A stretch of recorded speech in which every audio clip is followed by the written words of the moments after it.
Hi good day friend, कैसे हैं आप सब। मैं अच्छी हूँ, आशा करती हूँ आप भी अच्छे होंगे, अपनी अपनी फैमिली के साथ खुश होंगे। बुरे लोग बुरा समय आपसे दूर रहे।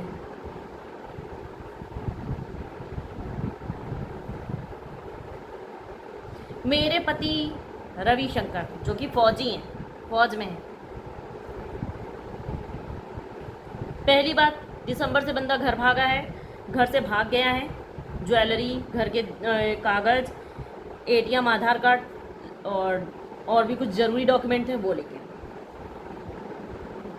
सेकेंड बात, व्हाट्सएप से, कॉलिंग से, हर जगह से रविशंकर ने मुझे ब्लॉक कर रखा है, तो मैं उनको कांटेक्ट नहीं कर सकती। जब उसे ज़रूरत होती है, जैसे कि फ़ौजी है वो, तो उसे कुछ ना कुछ डॉक्यूमेंट्स की ज़रूरत पड़ती रहती है, तब वो किसी तीसरे बंदे के थ्रू, मतलब मुझे डायरेक्ट कांटेक्ट नहीं करता, किसी और के पास कॉल करके बोलेगा कि मेरे को ये डॉक्यूमेंट चाहिए, बच्चे का रिज़ल्ट चाहिए, बच्चे का ये चाहिए, बच्चे का वो चाहिए, तो मुझे दे दें, सामने से बोलो दे दें। तो 10 मिनट के लिए वो मेरे को व्हाट्सएप पे अनब्लॉक करेगा, उसके बाद सीधे ब्लॉक। मतलब घर में रहना नहीं है। ऐसे मैं उसकी बीवी, मतलब लीगल वाइफ तो मैं ही हूँ, बट रियलिटी है कि वो सुनीता और चंदा और शमा के पास जाके रहता है, और भी कई औरतें हैं उनके पास जाके रहता है। और ऐसे ऐसे वो मेरे को घर से निकालना चाहते हैं, या तो फिर बोलेंगे मैं तुम्हें जान से मार दूंगा। तो मेरे हस्बैंड ने कमेंट एक किया है, वो किसी और फौजी ने किया था, मेरे को कुछ गलत वर्ड बोले थे, मुजरा करती है, ये करती है, वो करती है, उसी पे। तो इसीलिए ये वीडियो मैं बना रही हूँ। मेरे पति ने कहा, सही कहा है कि ये मुजरा करेगी। किसी ने सही कहा है, ये यही करेगी, मुजरा ही करेगी।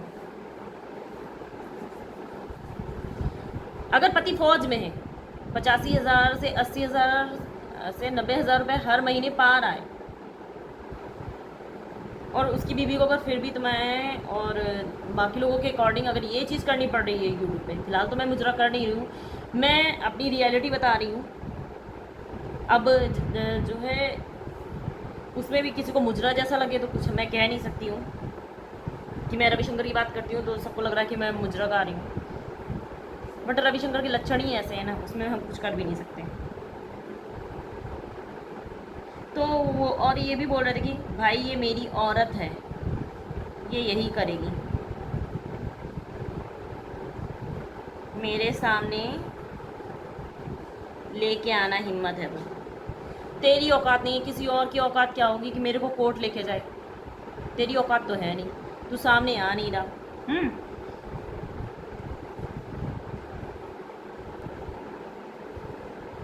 तो हाँ भाई, मैं रविशंकर की औरत हूँ, मतलब उसकी बीवी, लीगल वाइफ। ठीक है, तो अब ये वर्डिंग रवि की सुनिएगा।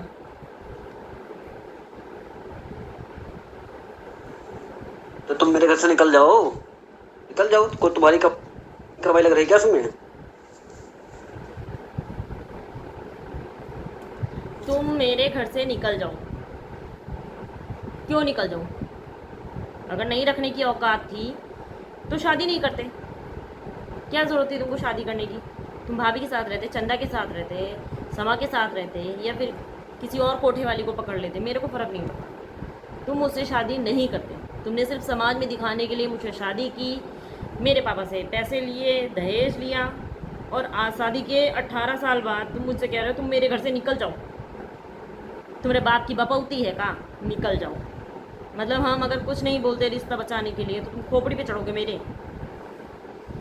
तुम एक बाप के हो तो निकाल के दिखा दो। पहले भी यही बोला था, अब भी यही बोल रही हूँ कि 3 बार पहले चली गई थी, वो बात दूसरी थी, बट चौथी बार मैं नहीं जाऊंगी।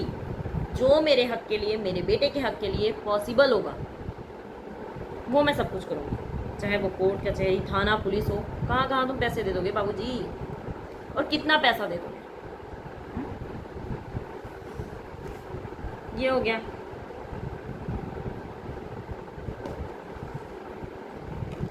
अब ये रिकॉर्डिंग सुनिएगा। मैंने जब घर से जाने से मना कर दिया कि मैं घर नहीं जाऊंगी, मैं मायके में नहीं जाऊंगी अपने बच्चे के साथ, मैंने जो लखनऊ में घर लिया है मैं वहीं पे रहूंगी, अपने घर में रहूंगी। क्योंकि पहले रविशंकर ने और उनकी फैमिली मतलब उनकी भाभी, रविशंकर की भाभी जो रखेल भी हैं रवि की बहनें, रवि के भाई, उस टाइम पे रवि के फादर जिंदा थे सूर्यपाल, और रवि की बहनें थी। मेरा एक नंदोई था, सबसे हरामखोर चीज़ है वो, दिनेश 9 बस्ता रघुनाथगंज के। ये लोग थे, इन लोगों ने मेरे साथ बहुत मारपीट की, इतनी मारपीट की मुझे, मतलब इतना मेंटली हरास किया, तब भी मेरी हिम्मत नहीं टूटी। मैंने कहा मैं ससुराल में ही रहूँगी, मैं नहीं जाऊँगी अपने मायके।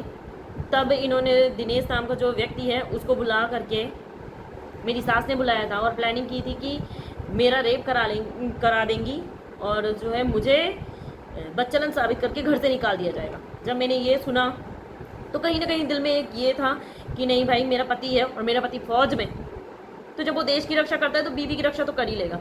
पर बहुत सुअर है भाई, मतलब एक गिरने की हद होती है, एक नीचता की हद पार कर। जब मेरी सास ने ये बोला ना कि जो है दिनेश को बुला लो और 2-3 लोगों को बुला लो और इनका रेप करा देते हैं, रेप करा के इसको बच्चलन साबित करके निकाल देते हैं। रात का टाइम था गांव में, उस टाइम पे मैं प्रेग्नेंट भी थी। मेरा बुढ़ा ससुर वहीं बैठा था, मेरी बुढ़िया सास वहीं बैठी थी, उसकी खुद की बेटी वहीं थी, तो उसने अपने दामाद को बुलाया और 2-3 लोगों को बुलाया रात में ही।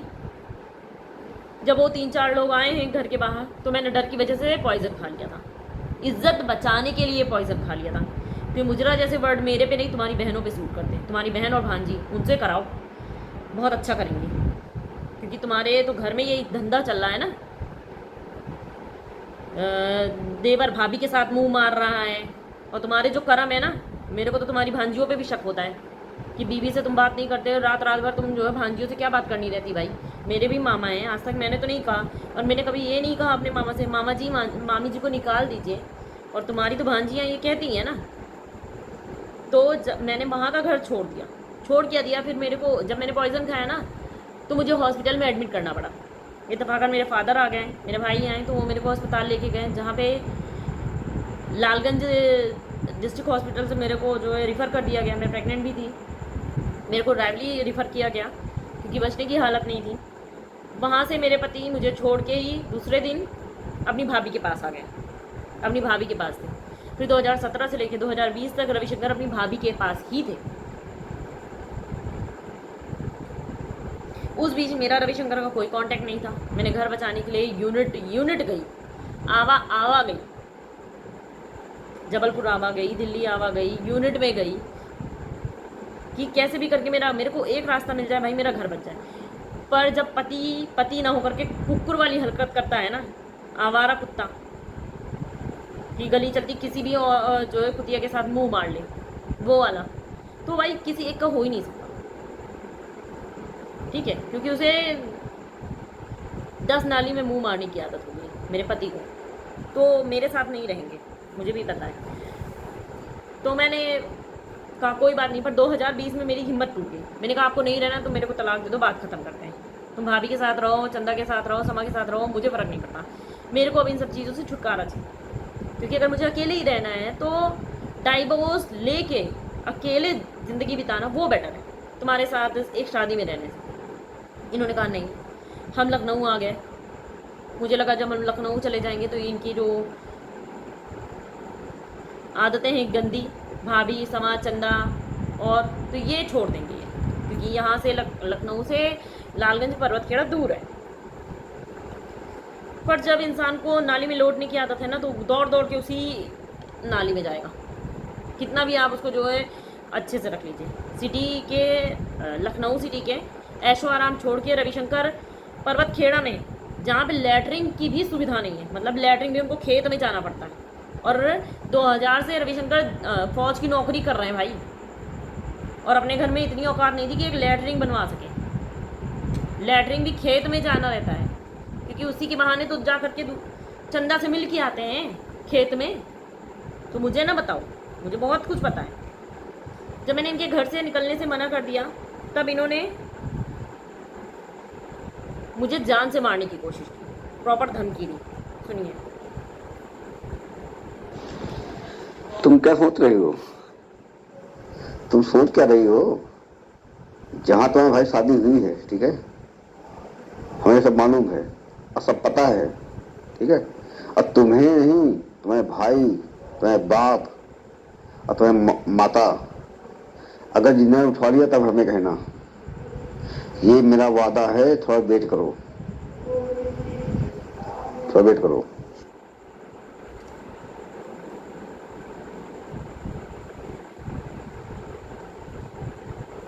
तुम थाने जाओ, कहीं भी जाओ, मेडिकल से तुम देके आओ, दे आओ, दे आओ। हमें किसी फर्क नहीं पड़ा ना, किसी डर पड़ा है, ठीक है। तुम देके आओ।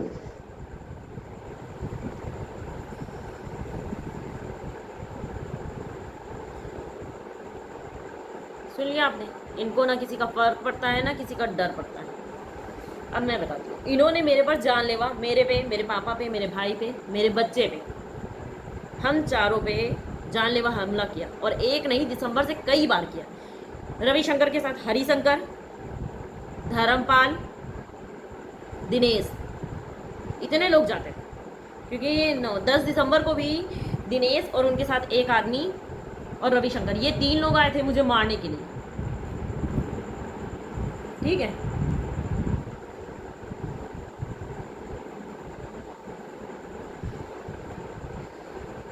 पहले ये जब मुझे मारने आए थे तो ये अकेले थे, तो मेरे बच्चे ने और मैंने दोनों लोगों ने एक दूसरे को बचाया है कैसे करके। अब ये कितने लोगों के साथ प्लानिंग प्लॉटिंग करते हैं मेरे मर्डर की, मैं बताऊंगा आपको। यो भैया हुआ अरे बोलते हैं अकेले एक आदमी होगा ना बाहर से ना ही हेलो, ले आपने सुन ली होगी रिकॉर्डिंग। उसमें मेरी वॉइस हेलो की इसलिए क्योंकि ये मेरे को मार के जब भागे हैं ना, तो ये सीधा अपने घर गए पर्वत खेड़ा। वहां पे अपनी फैमिली मेंबर्स को बता रहे थे कि ऐसे ऐसे हुआ है। दिसंबर का है ये। उस टाइम पे इन्होंने मेरे पे और मेरे फादर पे जो है अटैक किया था। मैंने रैवली थाने में जाके, मील एरिया के थाने में, रैवली के मील एरिया के थाने में एप्लीकेशन भी दी थी, पर रविशंकर भाग गए थे वहाँ से। वहाँ से भागने के बाद रविशंकर सीधे अपने पर्वतखेड़ा में गए थे। वहाँ पे हरिशंकर थे, धर्मपाल थे, दिनेश थे और रवि के और भी फैमिली मेम्बर्स थे। तो ये बैठ के अपना बात कर रहे होंगे, इत्तेफाकन से मेरा नंबर दब गया। कहते नहीं है, जब हम किसी के साथ गलत नहीं करते तो भगवान भी हमारे साथ गलत नहीं करता। वो कहीं ना कहीं से वो सबूत, वो रास्ता आपको दे देता है जिससे आपकी मदद हो सके। तब ये रिकॉर्डिंग मेरे में रिकॉर्ड हो गई। और लास्ट में, पहले मेरे को लगा था कि रवि ने कॉल किया है, इसलिए मैंने लास्ट में ये भी बोला था हेलो हेलो करके। तब मुझे पता चला कि मेरे और मेरी फैमिली के मर्डर की प्लानिंग रवि और रविशंकर की पूरी फैमिली कर रही है। इसके बाद मैं थाना बंथरा भी गई थी, एक नहीं कई बार गई हूँ। मेरा मेडिकल चेकअप भी हुआ जो मैंने और वीडियोस में लगाए हैं। इसके बाद मैं महिला थाना भी गई, मैं लगा रही हूँ, आप देख लीजिएगा।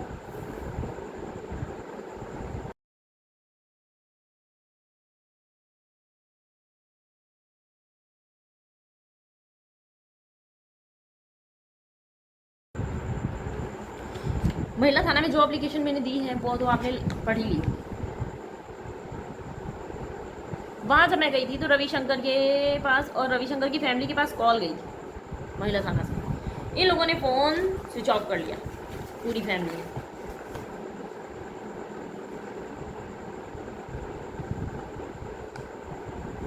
ठीक है, रविशंकर ने और रविशंकर की मम्मी ने, बहन ने और भी जो लोग थे सब ने फ़ोन स्विच ऑफ कर लिया, क्योंकि मैंने वहाँ भी रिकॉर्डिंग सुनाई थी कि मेरे को मार डालेंगे, गायब कर देंगे। ये दिसंबर से रविशंकर प्रॉपर तरीके से कर रहे हैं। ये सुनीता, चंदा, समा के लिए इनका मतलब है कि तुम घर से चली जाओ तो मैं उनके साथ अय्याशी करूँ। दिसंबर से रविशंकर की पेमेंट कहाँ जा रही है कुछ नहीं पता। बच्चे की फीस तक के लिए बंदे के पास पैसे नहीं होते। सारा पैसा मतलब इतना पेमेंट आती है रविशंकर की, अगर फौजी हैं तो आती है, पर वो पैसे कहाँ जाते हैं, किसके पास जाते हैं, कुछ भी नहीं पता। 1 रुपये का हिसाब नहीं है। यहाँ तक कि ना वो बच्चे की फीस के पैसे देते हैं, ना घर के राशन के पैसे देते हैं, ना घर खर्च के पैसे देते हैं, ना लोन की EMI भरते, कुछ भी। मेरा 1 रुपया का भी खर्चा रविशंकर नहीं देते, और फिर भी रविशंकर के अकाउंट में पैसे रहते नहीं हैं, और हर महीने पैसे निकल भी जाते हैं। रविशंकर पर्वत खेड़ा में रहते हैं, तो जाहिर सी बात है पैसा भाभी के पास, चंदा के पास, सुनीता के पास या रवि की बहनों के पास जाता है।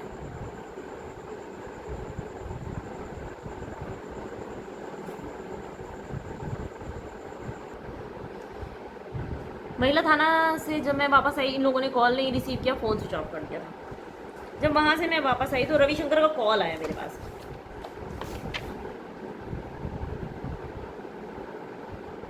हाँ हाँ, कहाँ हो रहा है?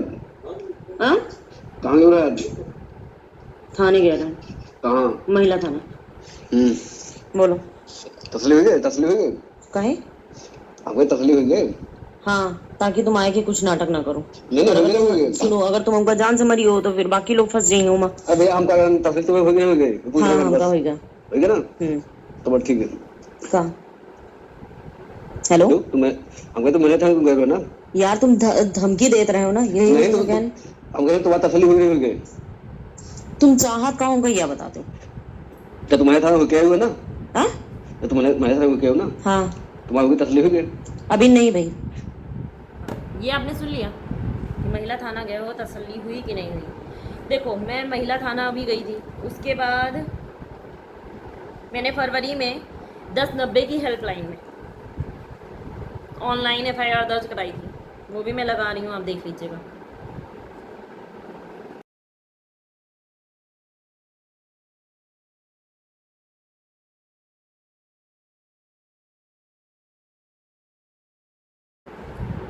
उसके बाद मैंने फरवरी में ही,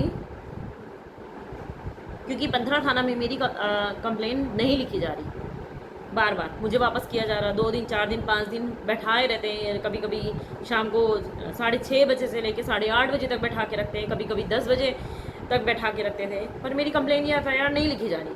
रवि और रवि के फैमिली मेम्बर्स मेरे को दहेज के लिए और घर के लिए रास्ते से हटाने के लिए ये लोग मतलब किसी भी हद तक जा सकते हैं, और साथ में मेरे बच्चे को भी मारना चाहते हैं।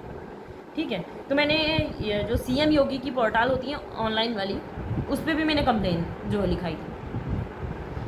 महिला थाना, CM योगी या फिर 1090, तीनों पे कंप्लेन करने के बाद भी कोई कार्रवाई नहीं हुई, क्योंकि सारी कंप्लेन मेरे बंथरा थाना में आती है। और बंथरा थाना से मुझे एक ही जवाब मिलता, भाई फैमिली कोर्ट जाइए आप, जैसे कि रविशंकर कह रहे हैं। अब ये बताइए, जब वो ये थाने में रविशंकर नहीं आ रहे हैं, महिला थाने में रविशंकर नहीं आ रहे हैं, रविशंकर फ़ोन स्विच ऑफ कर लेते हैं, हाँ, तो ये कोर्ट में भी अगर मैं गई तो क्या ही हो जाएगा, क्योंकि रविशंकर और उनकी फैमिली तो फ़ोन स्विच ऑफ कर लेगी, मैं कोर्ट के चक्कर काटती रहूँगी।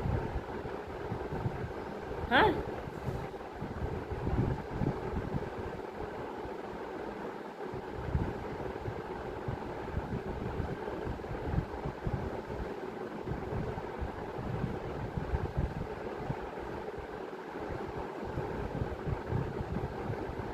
मैंने रविशंकर से ये भी बोला कि भाई अगर तुम्हें डिवोर्स लेना है, तलाक लेना है, तो तुम ले लो, क्योंकि 6 बार भी माफ़ करने के बाद तुम्हारी कुत्तों वाली आदत सुधरती नहीं। तुम 10 जगह मुंह मारोगे तो बीवी तो किसी की भी बर्दाश्त नहीं करेगी, शायद ही किसी की वाइफ को जो बर्दाश्त कर लेगी, नहीं तो मुश्किल है।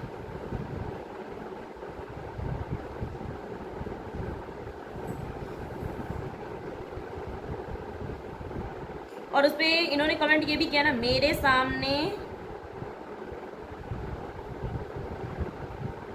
सामने लेके आओ, हिम्मत है तो।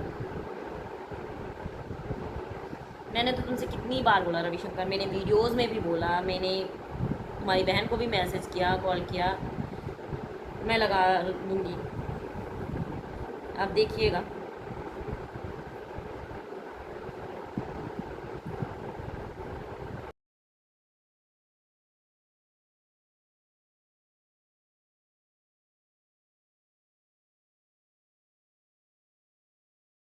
ये मैंने रविशंकर की सिस्टर और रविशंकर को मैसेज किया था कि भाई अगर नहीं रहना तो तुम तलाक दे दो मेरे को। पर अगर ये तलाक दे देंगे ना तो इनकी बेइज्जती हो जाएगी कि भाई तुम लोग यही बोलते हैं तुम्हारी वाइफ इतनी अच्छी है, पढ़ी लिखी है तुमसे ज़्यादा, तुम उसको क्यों तलाक दे रहे हो, रीज़न बताना पड़ेगा। अब ये तो कह नहीं सकते ना कि मैं रहता अपनी भाभी के साथ हूँ, और जब मुझे एक शादी में पत्नी का हक नहीं मिल रहा, मेरे बच्चे को बाप का प्यार नहीं मिल रहा, तो मैं क्यों रहूँगी, क्यों बचाऊंगी उस रिश्ते को। 6 बार तो मैंने बचाया, और 6 बार के बाद भी अगर तुम नहीं सुधर रहे, तुम्हारी कुत्तों वाली आदत है, तो तुम जिसके पालतू कुत्तों हो ना, तुम उसके पास जाके रहो। एक आवारा कुत्ता पालने का मेरे को शौक नहीं चल रहा, क्योंकि मैंने देख लिया एक आवारा कुत्ते को अगर मैं पालतू बनाने की कोशिश भी करूँगी तो वो नहीं बनेगा, क्योंकि उसे घर का अच्छा खाना चाहिए ही नहीं, उसे तो 10 जगह का 10 नाली का गोबर खाना है। तो तुम्हें चंदा के यहाँ भी रहना है, तुमको शमा के यहाँ भी रहना है, तुमको सुनीता के यहाँ भी रहना है, और भी जो इधर उधर है वहाँ पे भी तुमको जाना है। तो ऐसे में तुम्हारे पास कोई घरेलू लड़की रह ही नहीं सकती है, ठीक है। तो ये मुजरा, ये कोठे वाले काम तुम्हारे हैं, मेरे नहीं। मैं अगर क्या ही बोलूं, छोड़ो, ये आप सुनिएगा, ये सुनिएगा आप। फोन कर रहे हो? फोन इसलिए कर रहे हैं कि तुम बहुत ज्यादा नाटक कर रहे हो। क्यों क्यों नाटक कौन कर रहे हैं? सुनो सुनो, हाँ? हमको ना बताओ, ये भोली शक्ल और जो है ये ना ठीक ना? छरचंद किसी और को दिखाना। अरे तो दिमाग में चाटो मेरा। मैं दिमाग नहीं चाट रही, ठीक ना? तुमको तलाक चाहिए तुम ले लो, बता तो। ठीक है। हाँ, डॉक्यूमेंट तैयार कराओगे कि हम कराएं? बताओ।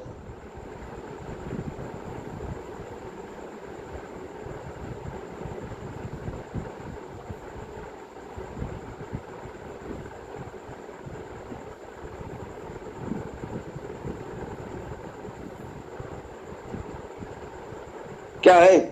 हमने कहा तुम डॉक्यूमेंट बनवाओगे कि हम बनवाएं, बताया तो क्यों या बनाए? पंचायत के थ्रू करोगे? ठीक ना, क्यों बनाए? हम करें? हाँ हाँ, बताया तो। कि हम गांव में पंचायत बुला रहे हैं तुम्हें, बता दो, तुम रखो, आओगे 7 तारीख को? रखो फोन। बोलो। रविशंकर पर्वतखेड़ा में रहते हैं, पर पर्वतखेड़ा में इनकी इतनी औकात नहीं है रविशंकर की कि भाई पंचायत कर लो, छोटी छुट्टा कर लेते हैं, चलो। वैसे भी मुझे पत्नी का सुख नहीं मिलना है, तो मैं तुम्हारे साथ रहूंगी क्यों? ज़रूरत नहीं, एक नाम का रिश्ता का ना होना ही बेटर है। और 6 बार तो मैंने कोशिश कर ली अपने रिश्ता बचाने की, मतलब 18 साल दे दिए एक इंसान को, और 18 साल भी बाद भी अगर वो आवारा कुत्ते जैसी है हालत उसकी, तो आगे भी अगर मैं 2-4 साल 10 साल उसके ऊपर वेस्ट भी कर दूंगी ना, तो कोई मतलब नहीं रहेगा। मतलब आज हो, अगर हम आज की डेट पे अलग होते हैं या फिर हम 10 साल बाद अलग होते हैं, तो ये रिश्ते का फ्यूचर है ही है मेरे, ये चीज़ मैं समझ चुकी हूँ। आज मैं अगर यूट्यूब पे आके बोल रही हूँ तो मेरा रीज़न सिर्फ इतना सा है क्योंकि रविशंकर ने बच्चे को जान से मारने की कोशिश की, क्योंकि उन्हें बच्चा नहीं चाहिए। बच्चा होगा तो प्रॉपर्टी का लेने वाला होगा, और अभी सुनीता देवी को बीबीओ वाले हक चाहिए। सुनीता समा और चंदा जो है ना, उनको बीबीओ वाले हक चाहिए। मतलब काम तो रखेलो वाले हैं, 2 पौड़ी की औरतों वाले हैं, अब इनको प्रॉपर्टी में हिस्सा चाहिए, इनको मेरे बच्चे की जगह चाहिए। तो ये लोग मेरे बच्चे को रास्ते से हटाना चाहते हैं, इस वजह से मुझे यूट्यूब पर आकर बोलना पड़ा। अब तुम्हें मुजरा लगे, तुम्हें नौटंकी लगे, चाहे जो, पर नचा तो मैं तुम्हें ही रही हूँ, असलियत में तुम्हारी दिखा रही हूँ, रिकॉर्डिंग में तुम्हारी सुना रही हूँ। फिर मुजरा स्पेशली तुम्हारे लिए, तुम्हारी घर की औरतों के लिए, क्योंकि इस पे तो तुम लोगों की असलियत आ रही है ना। नाचो ताता भैया।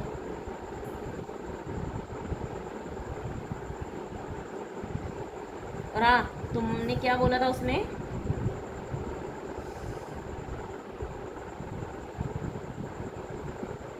मेरे सामने लेके आ, हिम्मत है तेरी, हिम्मत है ना तो गांव में आके पंचायत करियो। एक बाप के हो तो पंचायत कर लेना। तुम्हारे चाहे हरिशंकर हो, चाहे रविशंकर हो, चाहे विंध्येश्वरी हो, चाहे वो काली नागिन हो अर्चन देवी, चाहे वो डायनासोर की अम्मा हो कंचन देवी जो अपने पति को भेजी थी मेरे साथ गलत करने के लिए, तो भाई मेरे यहाँ ना ससुराल में एक से बढ़ के एक हैं, समझ गए? मतलब अगर आप सोचेंगे ये बंदा इससे नीचे नहीं गिर सकता, तो वो उससे ज़्यादा नीचे गिरता है। मेरी नंद कंचन, उन्होंने अपने पति को मेरे साथ रिलेशन बनाने के लिए भेज दिया। अब उनकी सोच कितनी हाई लेवल है आप जानते होंगे। मेरे जेठ पैसे के लिए अपनी बीवी को अपने छोटे भाई के साथ रख दिए, उनकी सोच का भी वाह वाह करिए आप। मेरी सास और मेरे ससुर बड़ऊ जब तक जिंदा थे, उन्होंने प्लानिंग बनाई कि हम बहू को रेप करा देते हैं और बच्चन साबित करके निकाल देते हैं। मेरे होने वाले बच्चे तक की जान ले ली उसने, इसीलिए बहुत जल्दी नर्क सिधार गए।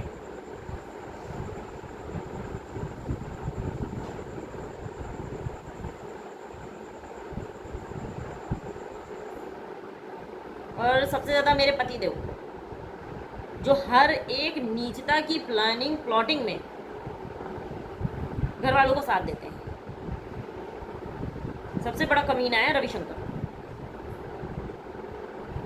एक लाइन ये बोली थी कि फौजी अपनी फैमिली को बहुत प्यार करते हैं। इस एक लाइन ने मेरी जिंदगी की ऐसी तैसी मार के रख दी। मैं ये नहीं कहती कि सारे फौजी गलत होते, बट मेरी लाइफ में जो एक आया है ना, वो सबसे सुअर है। मतलब उसकी बराबरी का तो मैंने आज तक कोई भी इंसान देखा ही नहीं गिरा हुआ। तो तुम्हारे अंदर हिम्मत है ना रविशंकर, तो पंचायत कर लेना, समझ गए। और अगर तुम मर्द हो तो एक बार बोलो तो सही कि नहीं मैं मर्द हूँ, हाँ मैंने ये चीज़ की है, मैं भाभी के साथ रहा हूँ, सुनीता के साथ रहा हूँ, चंदा के साथ रहा हूँ, समा के साथ रहा हूँ, और भी जो बोल दूँ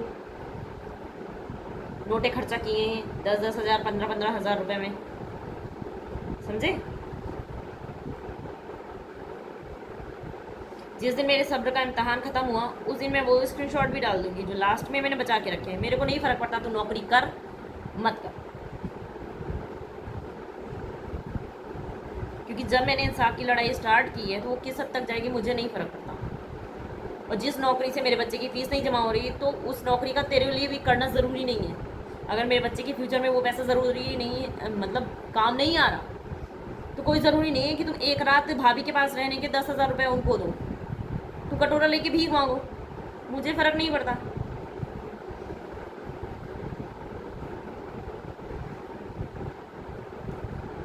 और कोर्ट से भी ज़्यादा होता है ना, कोर्ट जा, मैं कोर्ट नहीं जाऊंगी।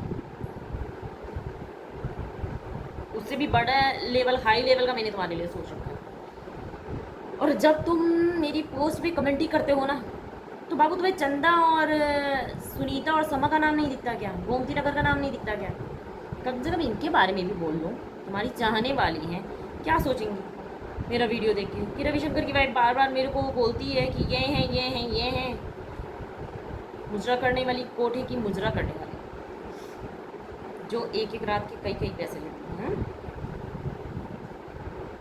मतलब रविशंकर की दिसंबर से पेमेंट इन्हीं लोगों पे ऐसे ऐसे उड़ाई जा रही है।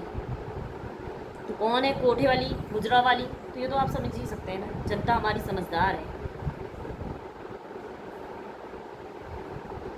तो इन लोगों के लिए भी बोल लिया करिए, जब आप इतना मुंह खोल खोल के बोलते हैं तो कम से कम इन लोगों के लिए भी 2 शब्द बोलो यार, ऐसे नहीं होता, दिल टूट रहा है उन लोगों का।